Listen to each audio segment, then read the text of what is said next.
First at 5, new complaints from business owners bordering a large and growing homeless encampment along Portland's West End.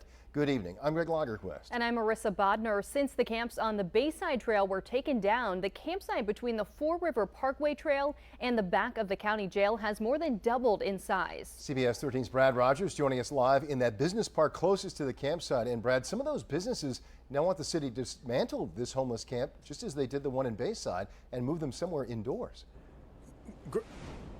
Yeah, Greg, in the last week and a half, at least 3 of these businesses have been burglarized. Now, the owners say they have no way of knowing if the homeless campers on the other side of this building are responsible, but they do say these campers are hurting their business. A bit more than a week ago, we had a series of break-ins. Wayne Valzania owns Red Hook Design. His business and at least 2 others were burglarized. I lost a couple of paint sprayers, pretty expensive paint sprayers. Copy was cash. I don't know exactly what they took from Alice, if they took anything at all. I'm guarded in saying that there's a connection between the break-ins and the people living out back.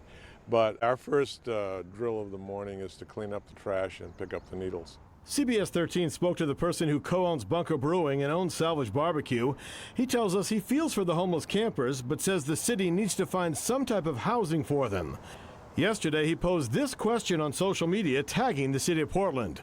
Whom do I reach out to discuss the homeless encampment behind Bunker Brewing Company? Campers are not playing nice, and it's really affecting business. I understand why, Bunker Brewery would be upset about that, Jake Ducharme brought sandwiches and socks for the campers. If they don't want to access shelters and whatnot, there needs to be a place that is zoned for these people to stay. A city spokesperson says they are aware and have been in touch with the owner of Bunker Brewing.